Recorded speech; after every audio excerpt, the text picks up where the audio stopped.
ایسا محسوس ہوتا ہے کہ میرا دل پھٹ رہا ہے. میں گہری نیند سے جھٹکے سے اٹھ جاتی ہوں. نیند میں کیا کیا ہی سوچتی ہوں گی. جھٹکے سے اٹھنے کے بعد میرے سینے میں اندر ٹیس سی اٹھتی ہے اور میرا دل زور زور سے دھڑکنے لگتا ہے. جب بھی کوئی ڈیزاسٹر ہوتا ہے تو لوگ میرے پاس آ جاتے ہیں کہ بھئی ہمیں نیند کی گولیاں دے دو. مجھے کچھ دنوں سے نیند نہیں آ رہی تھی جب میری جو ہے گھر چلا گیا یا میرے کھیت چلا گیا. یہ سیلاب کی وجہ سے لوگوں کی زندگیوں پر بہت زیادہ اثرات آ جاتے ہیں. پورا جو یہ درکت کا علاقہ ہے یہ یہاں پہ مختلف قسم کے قدرتی آفات ہیں وہ روز بروز بڑھ رہے ہیں. ٹھیک ہے نا. آپ یہ سامنے آپ گلیشیر دیکھ سکتے ہیں. یہاں پہ یہ گلیشیر تو آپ کو نظر آ رہا ہے بالکل سامنے ہے, لیکن اس سے نیچے بھی ایک گلیشیر ہے. تو ہو سکتا ہے یہ بھی کسی ٹائم پہ آؤٹ برسٹ ہو, یہ گلیشیر بھی آؤٹ برسٹ ہو. یہ فکر بھی ہمیں لاحق ہے. تو اسی طرح کا کوئی سچویشن آ جائے تو بہت زیادہ پریشان کن ہے. تو جہاں تک میں سمجھتا ہوں یہی ہے کہ یہ گلوبل وارمنگ کا ایک بہت بڑا وجہ ہے.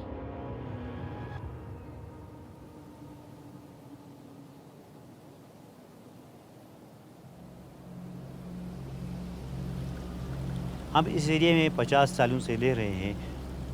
فرض کریں کہ موسم اچانک خراب ہو گیا ہے تو اس میں ہمیں پتہ ہے کہ اگر آئندہ 48 یا 72 گھنٹے تک یہ موسم اسی طرح سے خراب رہے تو اس نالے سے سیلاب آنے کے چانسز ہے, یا سردیوں میں ایولانچ کا خطرہ ہے.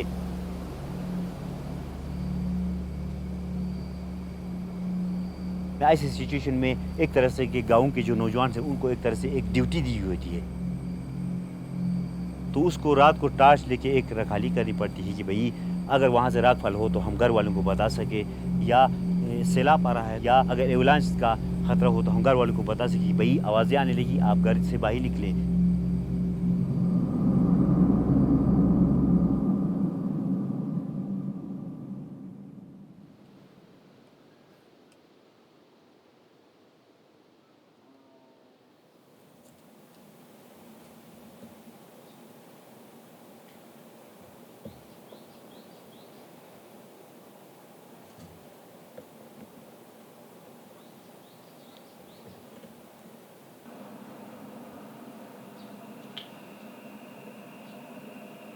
جنگل اکاندر کوسیست.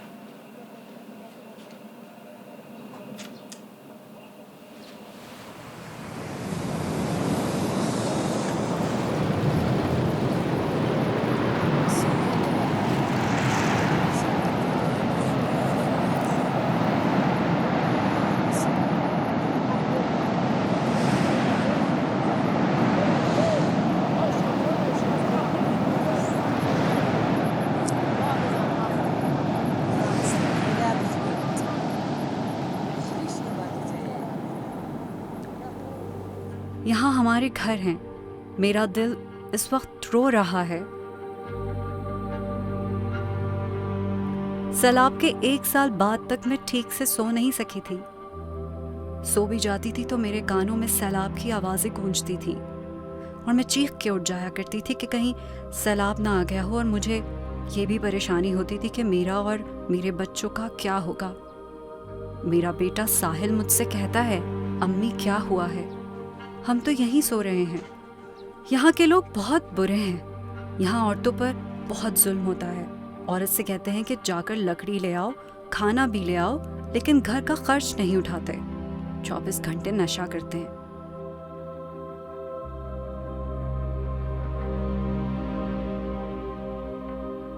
جب میں بہت بے سکون ہوتی ہوں اور نیند نہیں آتی تو ڈاکٹر مجھے دوا دیتے ہیں.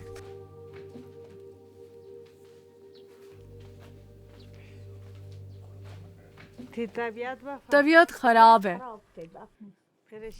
آپ پریشان تو نہیں ہیں؟ پریشانیاں تو بہت ہیں.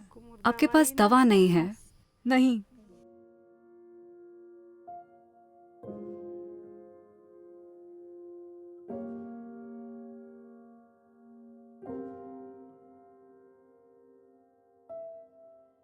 جوجن دادی میری پڑوسن ہے. وہ مجھ سے اپنے دل کی باتیں کرتی ہیں اور میں بھی ان کی مدد کرتی ہوں. سیلاب کے بعد دادی کے پاس کچھ نہیں بچا. ان کے پاس یہ صرف شیلٹر کی جگہ ہے. ہمارے پاس جو کچھ بھی تھا، ہماری زمین اور ہمارا سامان، سب کچھ سیلاب نے تباہ کر دیا. ہم تو اپنے کپڑے بھی بچا نہیں پائے، سب کچھ سیلاب لے گیا. اس واقعے نے میرا سامان، میرا گھر اور میری زمین ہی نہیں لی، اس نے میری زندگی بھی تباہ کر دی ہے. مجھے رات کو نیند نہیں آتی اور دن میں سکون نہیں ملتا. میں اپنی زندگی اس شیلٹر میں کیسے گزاروں گی؟ نہ یہاں پانی ہے اور نہ یہاں کھانا ہے. ہم کہیں جا بھی نہیں سکتے، ہم اپنے مویشیوں کو چارہ بھی نہیں دے سکتے. یہاں کوئی ذریعہ معاش نہیں ہے. میں اس شیلٹر میں بے بس ہوں. اب دن بھی وہی ہے اور راتیں بھی وہی. اب رات اور دن میں کوئی فرق نہیں رہا. نہ کوئی مال مویشی، نہ کوئی زمین جس کے ساتھ وقت گزارا جا سکے. اب ہماری زندگی کتوں جیسی ہے. اس زندگی کو زندگی نہیں کہہ سکتے. ایک رات دادی آئیں اور کہنے لگیں، میری پیاری بہنوں، کوئی ایسی دوا دے دو کہ مجھے سکون مل جائے، نہیں تو میں اس جگہ مر جاؤں گی. اب بھلا میں ان کو کیا دوا دیتی؟ ڈر بھی لگتا تھا کہ اپنی مرضی سے کوئی دوا دے دوں اور خدا نخواستہ انہیں کچھ ہو جائے تو میری ذمہ داری ہوگی. پھر میں نے خدا کا نام لے کر انہیں 2 گولیاں دے دیں.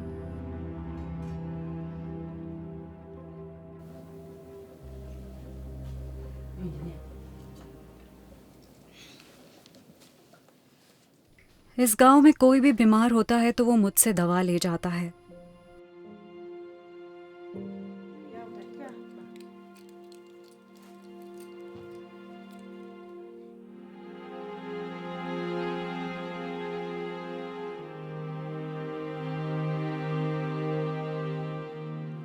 جب بھی مجھے موقع ملتا ہے تو میں چٹان میں جا کر جھیل کو دیکھتی ہوں. شاید ایک بار میرا گھر پانی میں سے نمودار ہو جائے اور میں اسے دیکھ سکوں.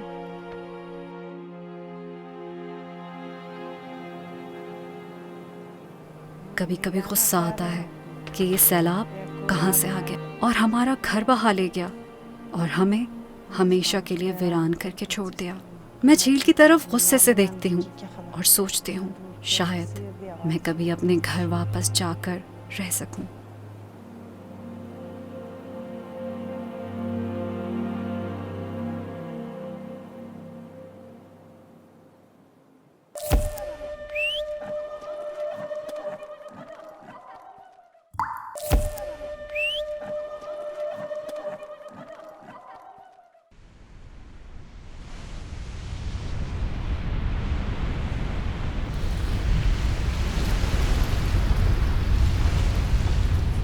سیلاب زمین کو ہلا کر رکھ دیتا ہے. زمین کی تہ سے ایک گہری دہلا دینے والی آواز آتی ہے. سیلاب جب نیچے بہ کر گاؤں میں داخل ہوتا ہے تو آواز مزید خوفناک ہو جاتی ہے.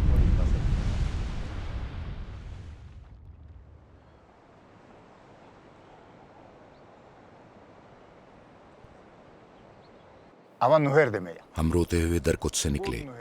یہاں منتقل ہونے کا فیصلہ ایسا ہوا کہ ایک ادارے نے یہاں کچھ مکانات تعمیر کیے. ہم یہ سوچ کر خوش ہوئے کہ وہاں جا کر ہم اپنے لیے گھر بسائیں گے. وہاں ہمارے لیے اسکول، پارک، ہسپتال اور جماعت خانے بنانے کا وعدہ کیا گیا. اس وجہ سے ہم بہت سی امیدوں کے ساتھ یہاں منتقل ہوئے تھے. ہم یہاں منتقل تو ہو گئے لیکن یہاں آ کر شکست محسوس کر رہے ہیں.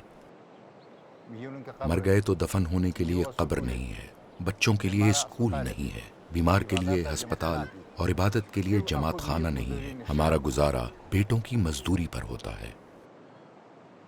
ہم یہاں ایسی حالت میں ہیں کہ آسمان دور ہے اور زمین سخت ہے.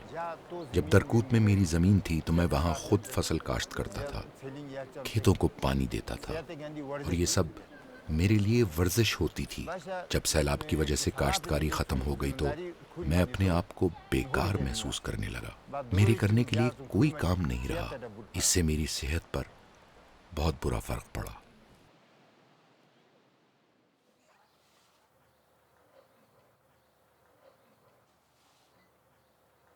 آپ گلگت سے آ گئے؟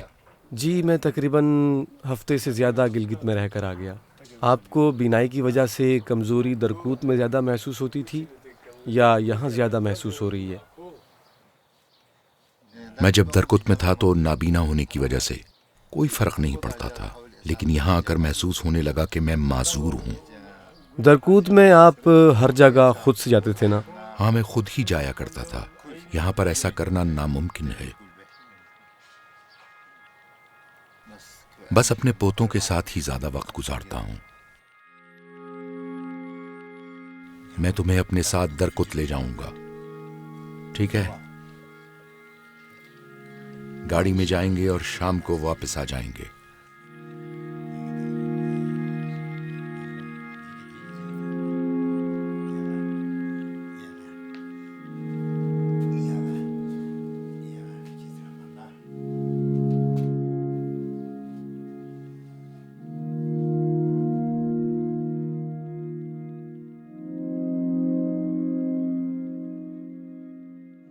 اگر کہیں سیلاب آ جائے اور وہاں کے لوگوں کو ہجرت کرنی پڑے تو میں ان لوگوں کو یہی نصیحت کروں گا کہ وہ ایسا کبھی نہ کریں۔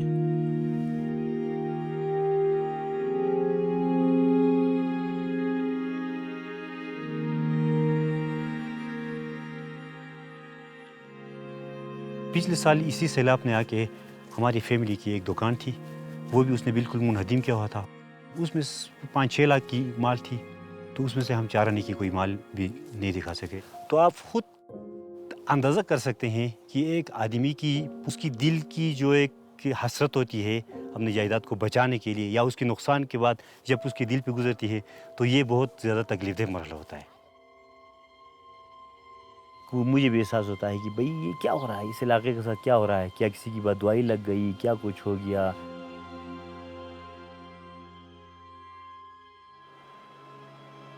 ڈر لگتا ہے، بالکل ڈر لگتا ہے۔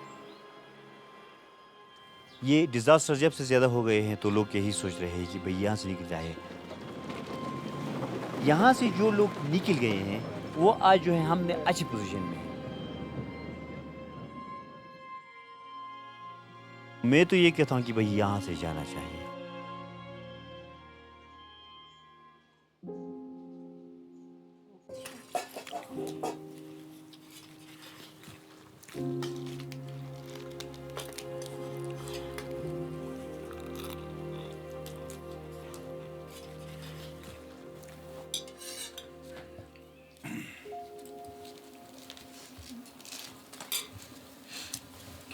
جی ابا جان، آپ کا کیا کہنا ہے؟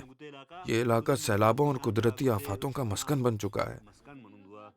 سردیوں میں برفانی تودے گرتے ہیں اور برف باری کی وجہ سے مشکلیں ہو جاتی ہیں۔ سہولیات بھی نہیں ہیں، بچوں کی تعلیم کا اچھا بندوبست بھی نہیں ہے۔ میرے لیے میرا گاؤں جنت کی طرح ہے۔ بے شک یہ پسماندہ علاقہ ہے، لیکن اگر یہاں سہولیات مہیا کر دی جائیں تو سب سے اچھی جگہ یہی ہے۔ سہولیات نہ ہونے کی وجہ سے ہمیں تکالیف کا سامنا ہے۔ اس کے باوجود بھی اپنے علاقے سے تنگ نہیں آیا۔ میں یہاں بہت خوش ہوں اور انشاءاللہ میں اپنے آخری دنوں تک یہیں رہوں گا۔ میں تو یہ کہتا ہوں، آپ کو وہ کمرہ یاد ہے جو پتھر گرنے سے تباہ ہو گیا تھا اور 4-5 دفعہ سیلاب سے تباہ ہوتے ہوتے بچا ہے؟ پچھلے سال تو دکان بھی تباہ ہو گئی۔ اس کے باوجود آپ کہتے ہیں کہ ہم یہاں رہیں گے۔ آپ تو یہ سب بچپن سے دیکھتے آ رہے ہیں، تو آپ کو کیا لگتا ہے کہ یہاں آفت پہلے زیادہ تھی یا اب زیادہ ہو گئی ہے؟ آپ اس سے پریشان نہیں ہوتے؟ آپ کو تکلیف نہیں ہوتی کہ زندگی بھر انہی قدرتی آفات کے بیچ میں رہنا ہے؟ کمزوری کا احساس کرتے ہوئے یہاں سے بھاگ جانا، یہ تو انسانیت کی اصل اس کے فطرت کی بات نہیں ہے، اچھی بات نہیں ہے۔ حالات کے ساتھ مقابلہ کرنا ہے، حالات کے ساتھ لڑنا ہے۔